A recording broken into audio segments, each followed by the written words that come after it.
My name is Dr. Jim Brosnan. I'm one of the turf professors here at the University of Tennessee. I'd like to welcome you to our May edition of Tennessee Turf Tuesdays. We've got a real special guest this week, a good friend of mine for a long time, Dr. Frank Rossi with Cornell University. But before we get to Frank, I want to go through some of the particulars in terms of the business of these sessions that I know that you're all interested in. The topic I think that's first and foremost on most people's mind is pesticide credits for Turf Tuesday sessions. You have done everything you need to do to get your pesticide credit for attending this Turf Tuesday session. When you registered for today, you were asked to put in all of your identifying information, what state you wanted pesticide credits in, and what state you wanted pesticide credits in, and your license number. We will use all of that information to generate rosters that will be submitted to your different state agencies. Those rosters will go to the agencies within 24 hours of this session being completed. In recent months, there's been questions about delays in points posting to people's accounts. I should let you know that once the roster leaves UT, that's a Department of Ag issue in whatever state you may be in. We keep historical records of all of the rosters here, so if you have any questions or run into any roadblocks, you could certainly reach out, and we'll have all of those rosters on file from every Turf Tuesday that we've actually ever had. So let us know if you need help there. I should remind everyone this session's being recorded.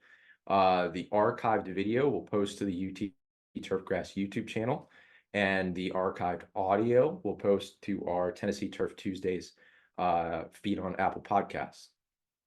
For our superintendent friends that are joining us, this session has received Golf Course Superintendents Association of America CEUs. Those have nothing to do with pesticide accreditation.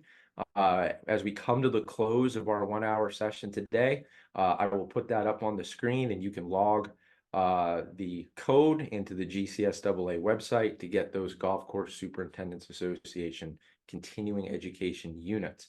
When you do that, you want to make sure that you log the actual event date into their website.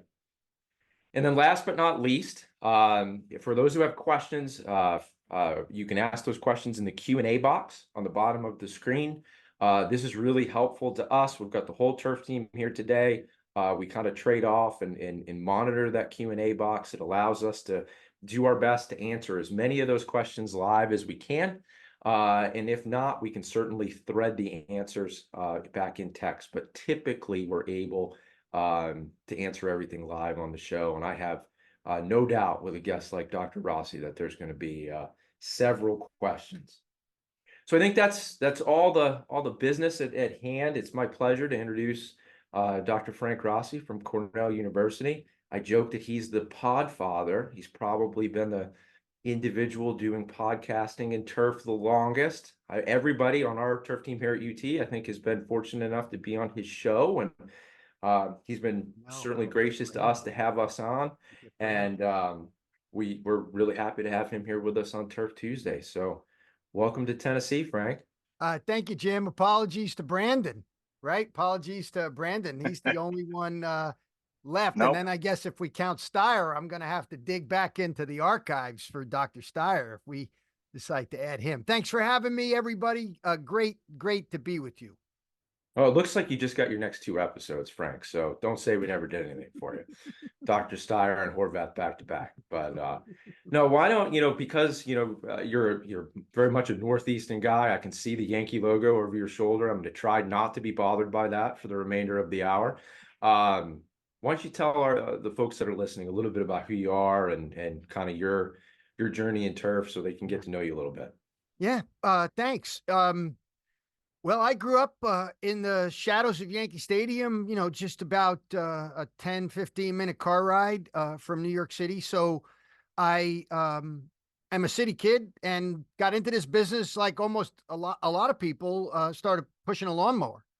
And it sort of evolved until I figured out I could make a living, make a bit of cash to buy a bike when I was 13 to 15. And that was it. I think if I'd have bumped into something else, I might be studying that now. I just figured I was going to need a really long time to learn something and master it. And so I might as well start young. So I literally became fascinated immediately with this plant in the urban environment. And it's very funny now, towards the end of my career, I'm beginning to interview people for positions here now for the study of plants in the urban environment. So it took the better part of 37 years to sort of get the urban environment and the built environment and green spaces really recognized for their value. So I'm really pleased about that.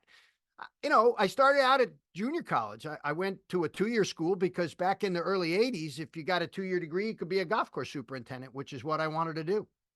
And then I finished under the tutelage of Bob Emmons at Cobleskill, and then went on to work with Dick Scogli for my bachelor's degree, and then left for a couple of years to be an assistant superintendent. And I actually just about became a superintendent because the guy I was working for was just about to get fired. But I had soured enough from being around golfers for that much time that I wasn't going to stay in the golf business at that level. So I went back to Rhode Island, got my master's. I wanted to be a USGA agronomist. And then when I got my master's degree, I was studying with Dick Scogli. And basically, I would say 15, 20 times a year, he'd put me in his car and we'd go walk around cemeteries looking for grasses that he could use in his collection for low maintenance. And I would actually say that was the beginning of the formulation of my whole sort of environmental low input ideas. I think all of us are influenced by our surroundings. With PhDs, you get philosophical degrees, right? So I developed an early philosophical approach to doing this. So there was no USGA jobs. I got recruited by a weed scientist named Joe Neal, who's I think still at NC State doing ornamental weed control, Christmas tree weed control. And for 3 years, basically sprayed herbicides every single day. It's a miracle I don't glow.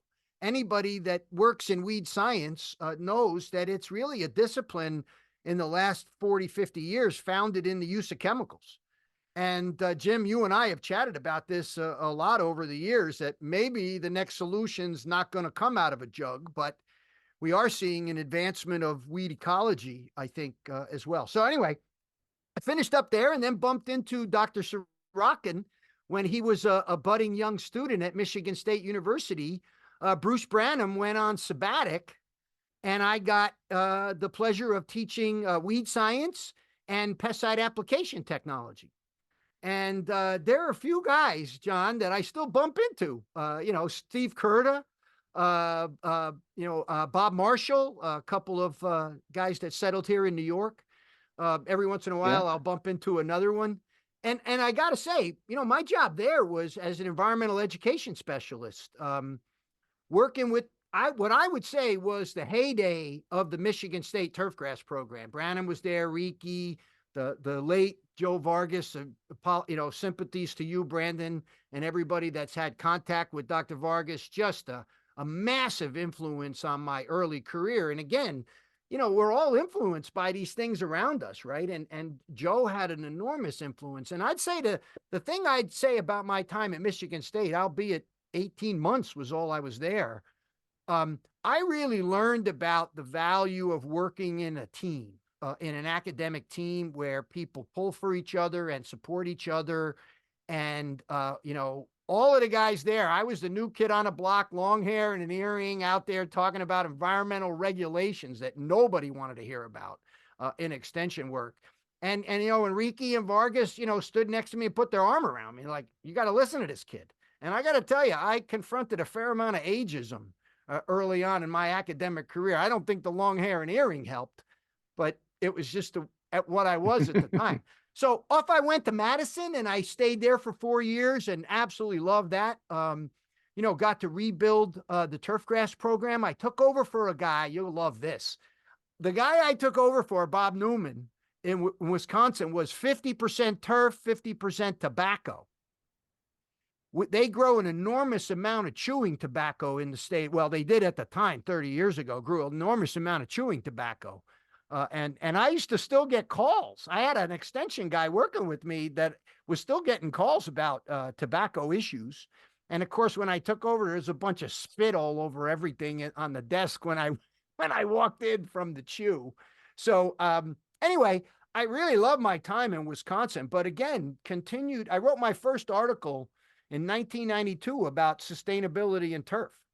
I had this vision that we could have a golf course that could be circular, that we could build functional wetlands, capture the rain on the golf course, filter it through, and then reuse it on the property. That was just some early crazy idea I had. And I would say after a while, I got back to Cornell in 1996. Norm Hummel resigned and opened up his lab and sort of remade the USGA soil testing thing. Uh, and from there, it's sort of all history. I was an extension. I've been the turf extension specialist for 28 years here.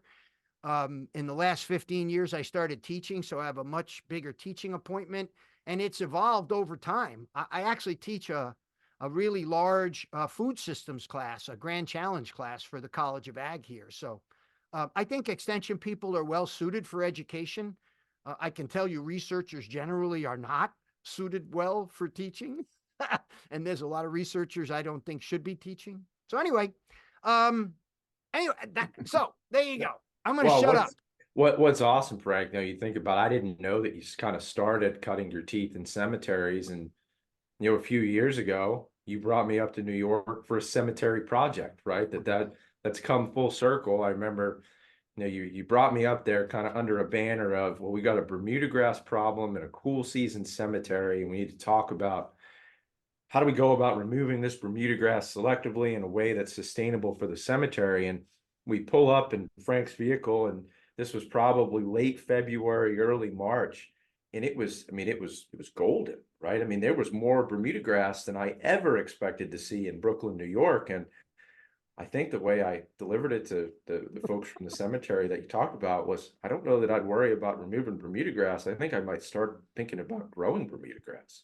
Um, can you elaborate a little bit more on that Greenwood project? I mean, I'd be Yeah. interested to know Yeah. where it's gone since then. Yeah. Yeah.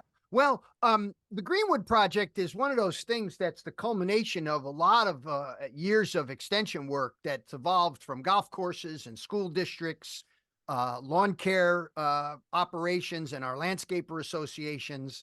And it is funny that my career's come a bit full circle. We got contacted because Greenwood Cemetery, a private cemetery, a 200-year-old, 400-acre cemetery in the middle of Brooklyn, wanted to reduce their carbon footprint associated with mowing and wanted to deal with this invasive Bermuda grass problem. And so we wrote a grant and they privately funded us. And I would say this is my example of sort of client-based extension, because what I've started to do is use the cemetery as a launching ground for chats with all the grassland managers in New York City. Like I meet with the Governor's Island people, I meet with Brooklyn Battery Park, I meet with Madison Square Park, Central Park, Zach Holman Central Park. We're starting to try to get these grass growers together to have conversations about doing business in a place and growing grass in a place like New York City. So from an extension perspective, it's really served very well. And we're starting a really good conversation about that. But from a research perspective, we began trying to identify areas we could convert into urban meadows. And we've successfully converted about 45 acres out in the cemetery that only gets mowed once a year now. And I will say, one of the great things that's happened is a couple of entomologists in the City College, Brooklyn College, City University areas have come in and done sweeps of insects and have seen enormous increases in richness and abundance, diversity and abundance. So that's been a good sign. But more importantly, the Brooklyn Bird Foundation is loving this. They are finding many more birds visiting the area. That's a really important flyway up the Atlantic Coast Flyway. So being out on Long Island like that seems to have, whatever we've done with 40 acres seems to have had some impact. So that's been positive. We've broken up the cemetery. We've done a bit of quantitative analysis about how much they mowed. So we put GPS locators on all the 48 and 60-inch mowers. And what was interesting there, get in trouble because it's recorded, but one of the first things we did is the contract that the existing outsourced company was providing Greenwood said they were going to mow every week. And we only found them mowing every 10 days, 12 days. So they were not mowing in the window they needed to. And we began to explore the efficiency of the mowing there. And I think the next step we are taking now is introducing autonomous mowing into about 15 to 20 acres of land. The new grassland manager, Nancy Fioravante, who took over there, this was one of the byproducts of the research. You got to get somebody that knows what they're doing out there. She's been investing in getting some robotic technology. So we'll be taking about 15 acres that we think will be amenable. And this is an approach where you bring the mower to the site, push a button, it does its mission. The other person does their battery operated line trimming, and it makes one person, more productive. So that's going on. And I will say, we have now begun to do two things with the Bermuda grass deal, Jim. One is anytime the ground is disturbed and for burial, which is, they basically dig 15 holes a day for 300 days a year. So what we've done is we've begun to immediately go in areas that have wide populations of Bermuda grass or very small populations of Bermuda grass. And we either try to keep it at bay or keep it contained. And that's through regular visits with organic burn down fungicides, herbicides on the stolons that start to creep into the disturbed areas. So it is, I think we're more likely going to have to learn to live with it. I think right now we're trying to contain it and address some of the disturbance issues. But I'll tell you this, and I'll shut up after this. One of the things we learned, we sent people out for 2 years to measure about 25 locations on the cemetery, or maybe 26. There was an even number of cool season grass, warm season grass, measures of growth. Because we were tracking mowing, we knew how much everything was growing as well. And the really surprising finding was, the Bermuda grass gets started much earlier than you think. But there is this surge of fine fescue growth that maybe is a little bit more than the Bermuda grass for the first month. And then once the Bermuda grass starts growing, we are mowing it well after the cool season grass has gone dormant, almost into November now. So the major objection with Bermuda grass was that it was turning brown. And I got to tell you, Jim, the last couple of winters we have, you don't see it turning golden brown like that. And we've estimated mowing expenses are going to increase 40 to 60%. Wow. As a result of as that landscape transitions to Bermuda grass. And, it's an old landscape. It's a terminal moraine, so it's hilly. It's not suited for automation. And I'd say at least 60% of the land is not suited for automation. So we got a big challenge ahead in continuing to study it, but lots of cool stuff. This tree work we're trying to facilitate. We're facilitating some soil biology work and the effect on disturbance and reestablishing the soil biology over time. How long that takes? Yeah, no, it's definitely involved. And, for me, it was one of those examples of, we had a question come in about, how do I remove Bermuda grass from a cool season lawn, right? Interested in the topic in general. And one of the first things that I always bring, and I brought it when you brought me up to Greenwood, was I think you have to look at the extent of the infestation, right? If I'm managing a yard and 70% of that yard is Bermuda grass and 30% of that is tall fescue or whatever cool season turf, I'm not so sure that pounding the ground with Pilex and turf lawn ester or Fusilade and turf lawn ester, if it's all fescue, I don't know that makes that much sense, right? I had a conversation this morning with an individual that, when you use selective herbicide, you're paying for the selectivity, right? So you have to kind of make a decision. Do I have enough here that I want to keep, that this investment in selectivity is worth it, rather than, just kind of starting over from scratch? Well, and I'd just say, one of the things we've noticed out there is that if you don't, we have a lot of places that don't, where there's not a lot of places left to bury people, essentially. There really isn't much room left. It's a really old place. So in old places that have not been disturbed very much, if Bermuda grass has gotten into a sink area or some hill that gets rutted with a thing, if the Bermuda grass has got in there, but there's not a lot of disturbance.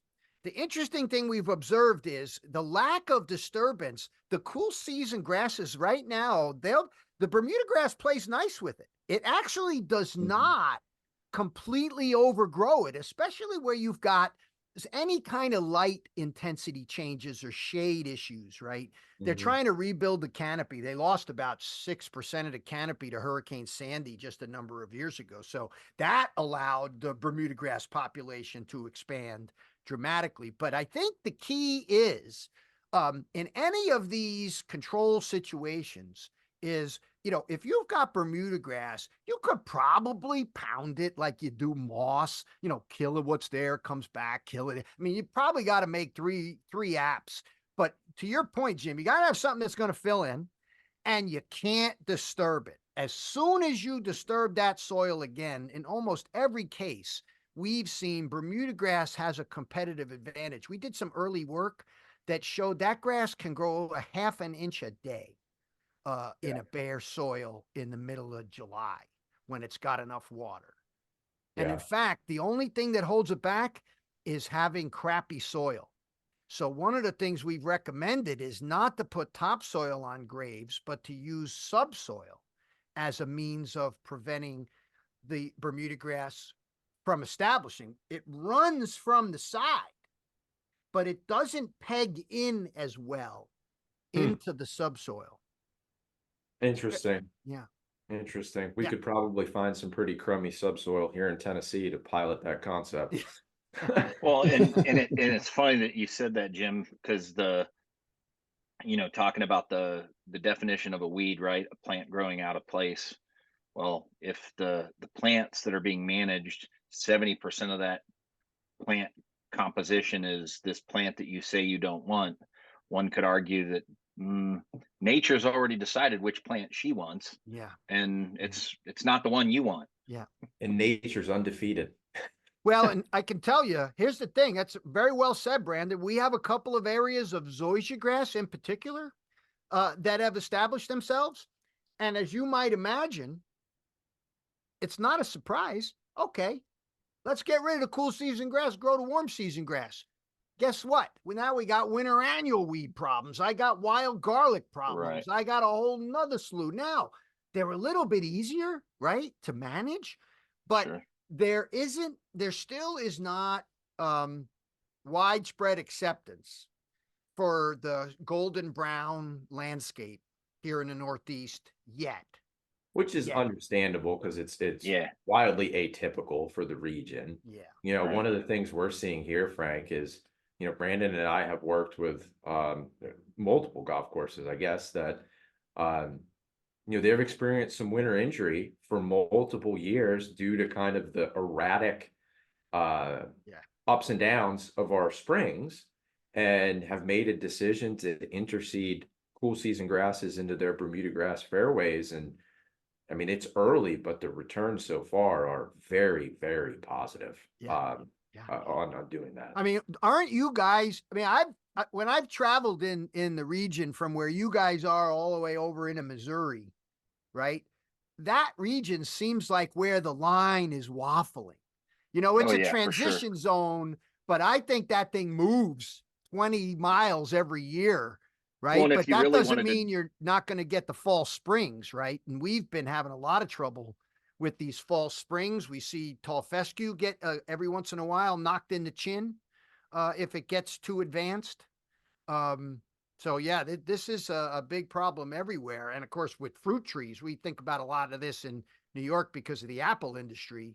A lot of concern about early budding of fruit and ornamental flowering trees. Oh yeah, for sure. And like if you were going to draw, like we've all seen maps, and there's different levels of what complexity or detail that you see when a transition zone is drawn across the map of the US, right? But like just in our area, if you were to draw that transitional zone area, you would really have to follow topography quite closely as well, because like that's one of the things that we've noticed is like there's places that they think, well, just because I'm outside of Chattanooga, I'm in the southern part of the transition zone. It's like, yeah, but you're like 1,400 feet, 1,500 feet higher, which essentially means you've transplanted yourself to Cincinnati, Ohio. And Yeah. there's not a lot of warm season grass grown in Cincinnati, Ohio, and it's just that mindset of like, well, just because I'm right here, I should be growing a certain grass. And it's Yeah. like, well, maybe, maybe not. And the thing that I think is interesting about that example at the cemetery, Frank, is the how possible it is, especially in a low input situation. This is one of the questions I wanted to ask is like, I think it's easy to think of the low input situation from just a philosophical perspective, but I think when it comes down to like implementing an actual low input management scheme, you have to completely change your mindset about things like species diversity, about things like uh, acceptance or level of performance, right? Like you may be able to achieve a certain level of performance, but there are things that you're going to have to modify your expectations on in order to achieve the end goal of a very low input management scheme. Yeah. But then you also have to change your mindset of like, what does a turf grass system look like? Is it one that is completely a monostand of one species, or is it a stand of grasses, many of which are of different species and able to adapt to different environments? I mean, you just think about a simple three-way, mixture in the north of fine fescue, perennial rye, and Kentucky bluegrass, right? And you go around a house, and the north side of the house has mostly fine fescue because it sits in the shade most of the time, and the rest of the turf in the south facing areas might have more Kentucky blue and a little bit of perennial rye, and that ebbs and flows over time. And it's the same thing in a situation like you're describing at the cemetery, right? Yeah. So this is great, Brandon. Thank you for that commentary. And the first thing I'd say is I would describe my evolution from originally low input to over the last 5 years, optimize, right? How do I optimize my nutrient use? How do I optimize my species use or water use or pesticide use, right? Recognizing that not enough is worse. If your focus is constantly to reduce, you're ultimately going to get to the point where you're not going to have enough, and then you got all kinds of problems, right, associated with not having enough. So that's the first thing I'd say. And to your point, I would say what we've been helping them do in this particular case is during the early years of the research, they had a whole area they were redoing. And we said, hey, how about we put a variety? How about we put a species and variety trial in there, right? So we planted 9 different mixtures in 2 different sections, and it went from Christian Baldwin brought some Pro Vista bluegrass sod and seed, and thinking, hey, how about this? But we learned pretty quick that stuff needed irrigation to get started, and they weren't prepared to do it because it's not what happens out there. So I would say I would not describe our experience or Pro Vista as giving it a fair shake. We did not. But we have looked at other types, and here's what you're going to love. We actually found that if we actually want to keep the weeds and the Bermuda grass out effectively, the best mix so far, even in a disturbed situation, you ready for it? Creeping bentgrass and colonial bentgrass. Those friggin' bentgrasses do exceptionally well, and they don't grow very tall. And even when you let them grow tall, they'll flower at about 4-5 inches, so they don't obscure the stones. So they've put in some heavily infested Bermuda grass areas starting to introduce bentgrass. Brandon, other places we're trying tall fescue with a little bit of fine fescue. And in heavily shaded areas, it's primarily mostly fine fescue with a little bit of tall fescue. So we've done a bit of, mix and match in the effort to get the right plant in the right place, essentially, is what we're trying to do. And then, optimizing inputs in a cemetery is easy. You don't want to mow it as much, and you want it to try to keep the Bermuda grass out. So we've tried to do that. I would say our best work in optimizing has come in the nutrient area and in the pesticide use area. At Greenwood, that aesthetic is the obstacle, Brandon. When we stopped mowing, we start just inside baseball here. When we first tried to get the 40 acres, we stopped mowing 100 acres. And I remember looking at the guy, the Joe Charap, who's the director of grounds, at the director of horticulture there. I was like, Joe, that's a lot of land. He goes, nobody will notice. Oh my gosh. That was a gross misunderstanding, that we mowed it until June and then we stopped mowing it. So by August, here's the funny thing. The complaints are coming in, and we're trying to tell them, oh, it's eco. And I will say, my brethren, all my Italian paisans in New York were the ones that would have pissed off the most about this. I don't care about these ecological baloney. Cut the grass. We got voicemail messages recorded. Someday I'm going to give it. This is a stand-up routine by itself, because the cemetery jokes write themselves. When you start working in the cemetery, those jokes sort of write themselves. So I will say we've learned a bunch out there, and a long way to go. But to wrap this up, I would say the most important thing that's going to come from Greenwood is going to come in the next 20 years, as New York City becomes more and more amenable to warm season grasses. And I think it will then become the issue to have it and not fight it. But then they're going to spend more on mowing. And I think that place as a lab is going to be a good place to study this moving forward. Wow. Yeah, the bent grass My thing is kind first of grant- interesting.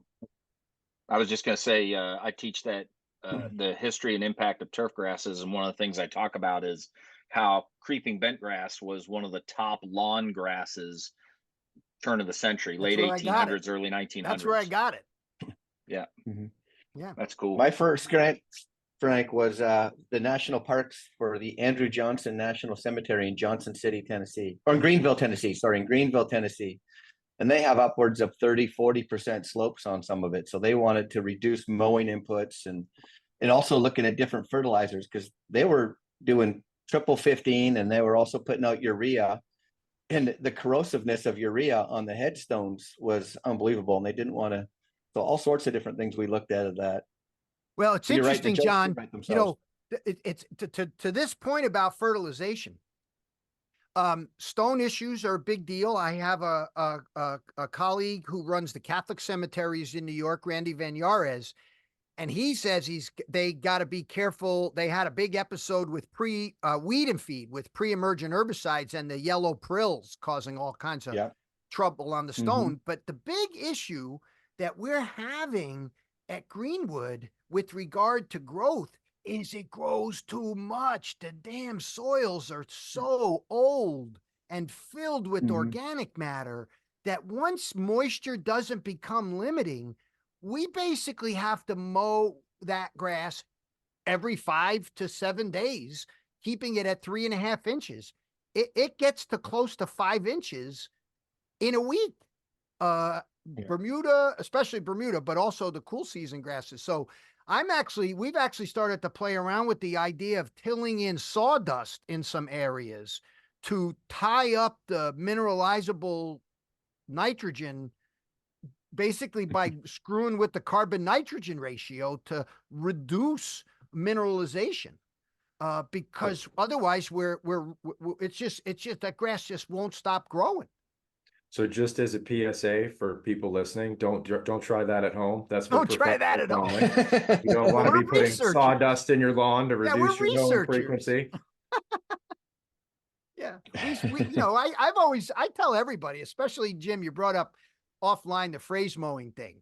People like, oh, phrase mowing for weed control. Who the hell is going to do that? And I just look at people and say, nothing is going to be as practical as an herbicide. So you better get used to some goofy things we're going to have to do to Well, and try I to think deal that with weeds. I think the positive momentum behind it's growing, right? Because the people who have tried it have seen the returns, not only from the weed control standpoint, but just the organic matter removal, Yeah, better turf quality, yeah, firmer conditions. I yeah. mean, it's everywhere that I've been that's tried it has been happy and wanting to do more, with an understanding that the barrier to entry is pretty high. I mean, you have to have a real plan for what you're going to do with all that debris and resources to put it in the right places appropriately. But boy, when it's implemented, it's You know, really I have my two favorite examples. I mean, obviously, we've done a bunch of research here, and I would say the most important thing we learned was the similarities between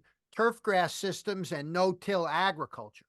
The solutions to a lot of our weed problems are going to be found in how they figure out how to work no-till agriculture, because we found, at least at the vineyard, you know, all the weed seeds are in the top inch, and in that particular case, 75-80% of the weed seed bank was crabgrass, and it's a crabgrass dominated seed bank out there in that sandy coastal plain soils.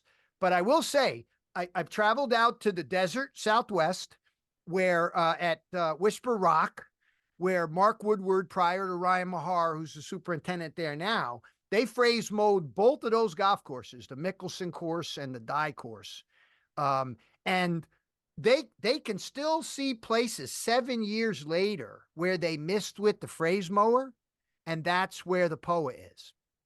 My other favorite example was Justin DePippo at Bel Air. I got to visit him a couple of years ago, and he had phrase mowed a few fairways just as a trial. And he was over the moon with the firmness and playability that he was getting. And I believe, John, or somebody tested this, right? Where you phrase mow an athletic field probably makes it less safe in some ways because it's firmer. I don't know if you've played around with this, John, from a safety perspective, but I would think phrase mowing, while good for a lot of reasons, firming things up might not be ideal. Yeah, it depends, and trying to keep that consistency and uniformity. That's stuff that Kylie, my research associate, and Greg Muncha actually had done collaboratively back when Greg was still at Kentucky. Yeah. I don't think it'd be possible to phrase mill in cemeteries, though. That'd No. be a bridge too far for Greenwood. That's, yeah. You know, it's interesting, the collection of cemetery stories, right? You know, Becky, you started here. I think you're coming up on like your 1 year anniversary of being part of the UT team, and it wasn't all that long, and you were doing cemetery work, right? Have a Uh-oh, relationship with the. Can you hear me? we can hear you now. Okay. Yeah. Yeah, we have a relationship with the National Cemetery here, or the cemeteries, I should say, here. So they're doing a lot of work, particularly in Chattanooga and Nashville right now. So. Yeah, and what's cool, Frank, I mean, about the Greenwood thing, you know, you talked about it has become kind of a platform for bringing different, let's call them grass management groups together. You know, we do a good job of this, I think, in the golf course industry. We do a good job of this in the sports turf industry. Even the sod growers in this region have meetings where they get together, but there are other sectors where we don't have meetings. And I know, Becky, you've talked about kind of this community turf bent is one of the things you're fairly interested in. I mean, it's just interesting to me to see it in other places too. I would tell you that my program, I'm coming towards the end here, just a few more years before I wrap it up. And what I can see at a place like this, that's isolated from a really large turf industry, and part of an Ivy League institution, we're influenced in different ways than traditional land grant places are, like you guys, that are very tied to your industry, and you don't have this sort of other university sitting on your shoulder saying, here's how we do things, versus the way a straight up land grant would do it. So our program has begun to move towards urban green spaces, more passively managed parks. And we're starting to do some work now. I hired a couple of kids this summer to work in Ithaca and on campus to literally walk around 12 different locations on campus and another dozen in town and see if we can figure out how people are using green spaces, right? See if we can figure out where do they enter from? Where do they sit? Why are they there? Where's the traffic? Because my colleague that many of you know, Carl Scamenti, who's basically really helped revolutionize this part of my program, and a pretty good golfer too, by the way, Brandon, has really brought an engineering mindset to my program. And we've started to think about quantifying the ecosystem services, right? Stormwater infiltration at the very top. And Carl showed me a paper. I can't remember exactly where it was from, but it was in the last 6 months. Some group somewhere in the States did not a land grant place, did a survey of stormwater runoff in urban areas and found athletic fields to have the same amount of runoff as parking lots because they're so compacted. So I'm trying to parlay that idea of compacted soils in urban environments, limiting these ecosystem services. So we're going to start looking at traffic patterns, infiltration, ways of targeting, managing. Because again, when you talk about managing New York City parks, I think we all got to get our arms around the scale. I mean, we're not talking like a couple of pocket parks. We're talking about, tens of thousands of acres of managed green space. And I think that area needs expertise like Dr. Bowling's and ours collectively to help them think through the ecosystem services, which includes the cultural services, which are historically hard to measure. How do you measure somebody feels happy? Do I get to measure the squirt of dopamine in their head? I mean, is it better than TikTok squirts that you get from walking in green space versus watching TikTok? I think about I've started to read some pre-inflammatory work that's coming out now that exposure to green spaces is in helping with some inflammatory issues that people have, where maybe they're taking NSAIDs or turmeric. It seems to be helping them with there. But here's what I'll leave my extension colleagues with in the next generation.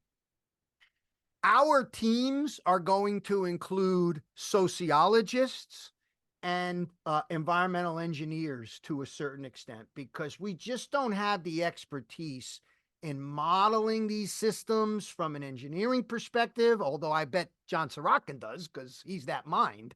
But I don't have that mind. And then you need a sociologist who knows how to study people. And I got to tell you, it might be sort of blasphemy for an extension person to say this, but I don't like people. I don't like studying people. I can't get plots of grass to not be variable. Forget about it. Social scientists are like, if they get an R square of 0.2, they're like jumping for the moon. You couldn't get that paper published in our world. So I think that what lies ahead for a lot of us, and I think, John, you're a good example of this with the work you've done with athlete performance, right? You're working with people and measuring things, but you didn't know that stuff. Don't you work with like kinesiologists and everybody else? You're a grass guy. The dynamics of a human body, let alone the mind, are so variable and so dynamic. I guess it's nuts. So yeah, those are challenges. But like you said, that goes back to the Ramona Park in the city of Flint project that Michigan State did with Tom Nicolai and Kevin Frank. They had sociologists from the day one going and interviewing the people of every house and surveying them, and how much better they felt once they started looking after the lawns of these abandoned homes and the parks, and the neighborhood got involved. I mean, that was huge, and that's where the funding can come now as well. I agree, this competitive federal grant. That's Frank, right. I would say the reverse of this is true as well, right? So Becky, can you move your mic closer? I can't hear you. Yeah. Can you hear me now? Go. Now I can. I was going to say, I think the reverse of this is true as well. They need us. I think you have a lot of people that have been doing this work for some years now. There's a growing body of research looking at urban science and looking at how these managed green spaces form that bridge between the natural and built environments. You have a lot of engineers doing phenomenal work looking at bioretentions and bioswales and all of that great green infrastructure work. And turf has been missing from a lot of those discussions, even though it's the dominant urban crop. That's correct. And so there's a lot of opportunity there for us to bring expertise in. I think a lot of times it gets kind of shunted to the side as we're going to have these great bioretention areas and these naturalized areas. Oh, and there's some turf there too. But they're not thinking about it as being a critical piece of that bigger system still playing those roles as it relates to infiltration and phytoremediation and cooling. And so I think it Mhm. goes both ways, you know, I like agree. we need to work with them, and it creates opportunities for us to get a voice in those discussions as well. I agree 100% with that, Becky, because as the more time I've started to hang around ecologists in the ESA, in the Ecological Society of America, there's urban sessions filled with stuff talking about grasses already. And I'm looking at the papers, I'm like, where's the grass people? And Right. I think part of it, and I wonder what all of you think, right? Because you guys are in a much more traditional land grant situation where you might get a phone call, you know, fertilizer rates or herbicide rates or what's to do this or what's to do that. Our industry relies on us for those sort of chemical recommendations a lot, and things that are more landscapes like golf and sports and lawns that are more intensively managed. Studying these landscapes generally doesn't include any more than mowing and a little bit of soil understanding. These people don't fertilize. They might squirt a weed once in a blue moon if they're allowed, not in New York City, by the way. So I think we have to also change our mindset as we start to work with them, that they're not interested in the things that our high intensity turfgrass managers are doing. In fact, Becky, you know, half the people managing these spaces barely can, you know, they know how to run the mower, That's right. but Yeah. you know, they don't notice different types of grasses. They might know there's a weed, but if it's crabgrass and you're mowing it, I bet you they couldn't tell it apart. So I do think we have to recognize not everybody's managing intensely managed turf. And that puts us in a place where all those phytoremediation, bioinfiltration, cooling, cultural services, that puts us in a different realm that I think the next generation of turfgrass scientists probably should be trained in ways that I wasn't trained. And, you know, maybe new PhDs are getting trained this way, but that seems to be something that we've got to be smarter about, is not be as obsessed with the fertilization and the spraying and the intent, the top dressing and all the intense things, and think about turf in a different way. Well, Well, and Brandon, or go ahead, Becky. I was just going to say, I think another really important piece of that, and it gets to what you got at about soil compaction, is we need to be more involved at the establishment and building phase of a lot of these green spaces. If, you know, you end up seeing all the wrong things done with how turf sites are prepared and Yes. planted, and they do not set the stage for anything you're And talking about. design. And And design. design. And we don't typically come into this conversation No. until later, right? And so I think to emphasize those you know, to enhance those ecosystem services that you've talked about, that has to be something else that we're part of much earlier on than we And tend to. there is one thing we're good at that I have been able to do. There's been a couple of projects I've worked with on former students who do landscaping in Manhattan, believe it or not, outdoor landscaping in Manhattan. They built a couple of green spaces in these high-end apartment complexes down by the 9/11 memorial now, down by where the towers were. And there's a lot of places in designed urban spaces where there's focused traffic. And I think about gold mouths and things like that. So I think, okay, we got to manage it more intensely. But one of the things we've really stumbled on by working with the Bethel Woods Center for Performing Arts is the use of these. Well, when we used them, they were just kitchen mats that the cooking staff stood on. Now they sell them as grass mats. And we found that to be a very effective way to handle intense foot traffic. And those are places, Becky, where they will fertilize a little bit because, you know, they put the stone 4 feet apart, right? And 2 trees on either side, and everybody's walking through it all the time in the same place. So we've done 2 things. We've taught them how to put posts in to stop people from walking there. And we've tried to make these amendments by, you know, using sand-based systems. We've done structural soil where we've taken gravel and sized it up and grown grass right on top of that. So infiltration is much better.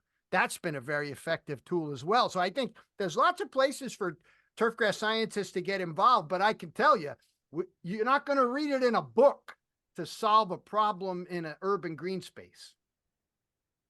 Yeah, no, I think that's right, Frank. And I was just going to share earlier, I think Brandon, you have a pretty good metaphor about kind of the intensity of golf turf management as it trickles down. And I think it's relevant here, right? Because we hear a lot sometimes, oh, we only focus on golf turf management or high end, high performance systems. And what's the comparison you like to make? It's an F1 comparison, right? Yeah, it's F1, right? Like, so your golf courses and high performance athletic fields are the F1 cars. Yeah. Well, where did we get traction control from? We got it from F1. Where did we get anti-lock braking? We got it from F1. Like, where do we find how to make these grasses perform in low light situations? We get it from FIFA in a dome stadium. But then we can translate that, and that's one of our jobs as scientists, is to translate that high performance with lots of inputs, and then use some of the things that work and translate that to an urban space where there's focused traffic. And instead of a 100%. goal map, it's the 100%. focused traffic. And there's techniques that we might have that can be applicable in a less high input way that can translate there. And that's really one of the jobs that we have to be able to do that. But to your point, I mean, John and I saw a colleague of ours here at the university in a different college give a presentation at a faculty event a year and a half ago. And then we met with her afterwards, along with Dr. Bowling. And we, she had no idea we even existed, right? Like, in the same university. I know. That's And great. and she was studying how the impact of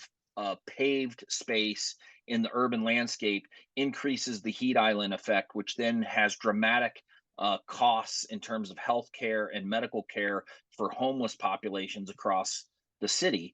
And that's, we said, well, have you, she was talking about planting trees. And trees aren't the best choice in some urban landscapes for a number of different reasons. One, it's very difficult to have a really good growing environment for a tree in a paved landscape.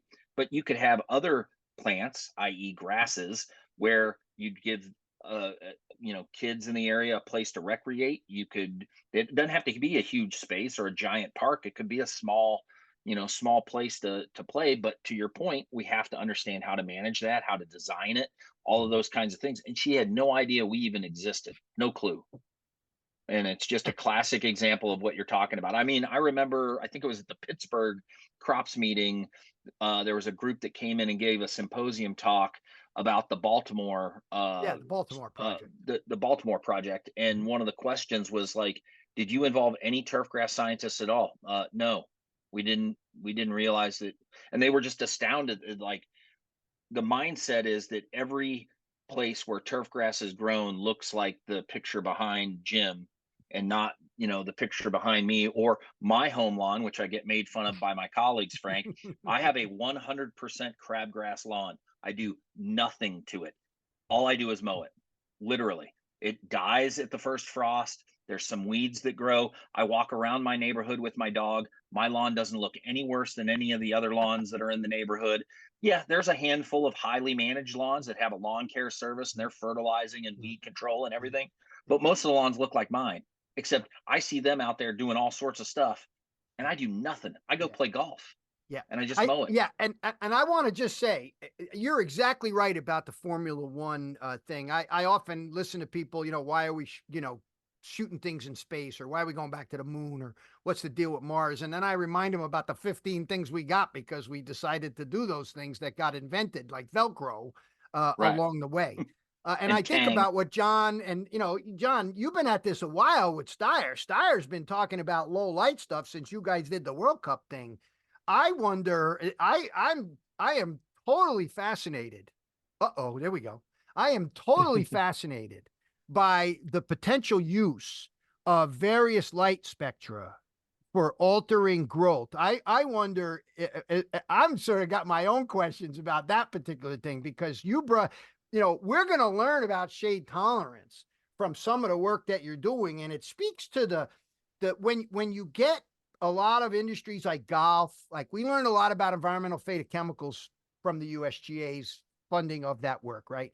Now we're going to learn a ton of stuff from you on the shade thing, and it's going to give us some fundamental mechanistic aspects of things like phytochromes and the red far red ratios, and how then that diverts allocation of carbohydrates to either lateral growth or, lateral bud initiation or root initiation versus other light levels. I think this is probably one of the most exciting things, because in urban environments, you rarely find grass without trees. So our ability to understand, which I hope then will inform breeding and say, here, put this under a tree in 95% because it's bred to tolerate that shade avoidance response, right? That's essentially what you're trying to do, is minimize the shade avoidance response. So I think you're exactly right about this, Brandon. And you guys are all around watching this happen. I think it has wide application as we start to learn more about it. Absolutely. Absolutely. Yeah, and I mean, kind of, I guess, tangentially related, Frank. Brandon and I had a conversation the other day with a golf course superintendent who's already interested in sawed-on plastic for a potential golf course renovation, right? And that's one of the things, John, I know you and Trey have talked about that could grow out of the World Cup, is just the expansion of sawed-on plastic across all turf, right? To have renovations be faster and more efficient, and to use Frank's word, optimized, maybe. That could be really really neat. Before I take this down, this is the GCSAA event approval code for those who need it for your education points. Again, this is nothing to do with pesticide at all. This is just for our superintendent friends who need this for their continuing ed units. Leave that there. We have one other question in the Q&A box here. Frank, this is a question for you. It says, I currently treat a cemetery that has Bermuda grass. When the grave site is disturbed and the Bermuda is dug up and replanted, would it be beneficial to add 0060 potash to help with regrowth? Do you have any thoughts on that, Frank?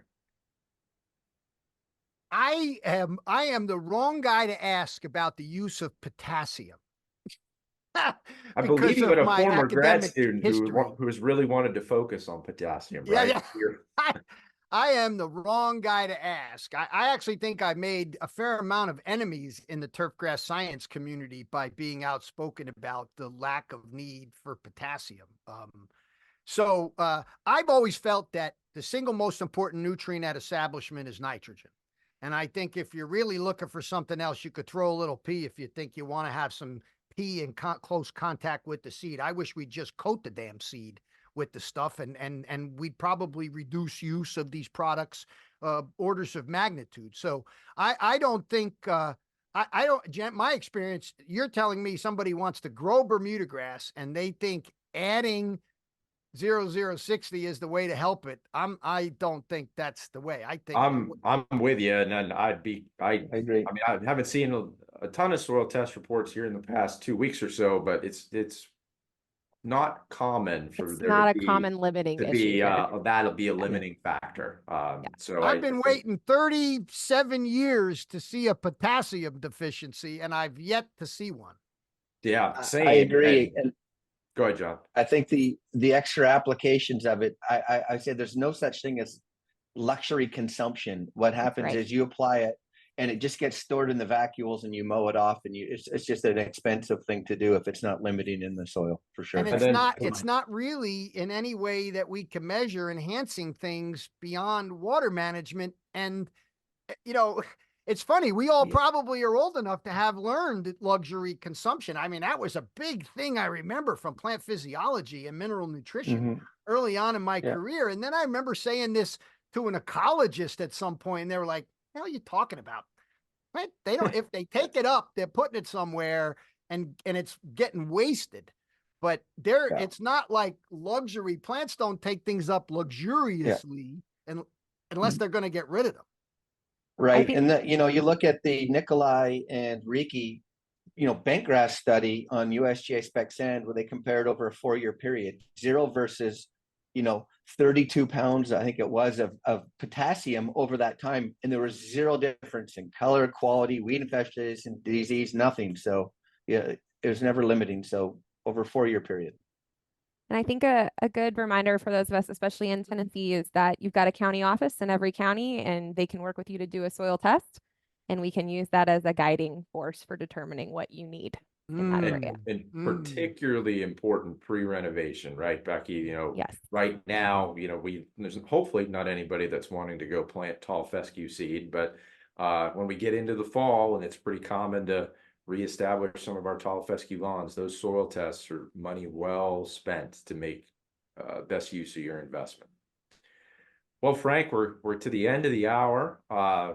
Could probably talk for another one, but we'll let you out early. I love this. I'm Yeah, surprised how fast this went. It's been great to have you. You know, one of the things we've done in the past, I remember as a kid, I used to watch this show called The Sports Reporters on ESPN on Sunday mornings. Yeah. And they let people do parting shots. So do you have any parting shots for the audience? I will. I'll use it to praise you guys. I want to say I've really felt that the Turfgrass program at Tennessee that you guys have had for a while, and the addition of Dr. Bowling did not hurt it any. It definitely enhanced it, as far as I can tell. With you around, Jim, it definitely enhanced it. So I'm just so pleased that you guys are thriving. That there's a lot of young people still getting involved. Brandon, you're running a great undergraduate program and have really been a strong voice in doing this. And so I'd say collectively, I think the entire country and soon the world, John, are going to be appreciative of the work that goes on there. I know, Jim, when you were in Australia, you've contributed out there as well. So I would say my parting shot is I'm really honored to be part of this. I never thought about as much stuff I did until you reminded me of it. I'm busy going to work every day, but I really appreciate you guys having me. And I'm so thrilled at the strength and status of the program. You guys are just doing great work. Thank you. Yeah, well, thank you, Frank. Yeah. We appreciate Thanks, Frank. it.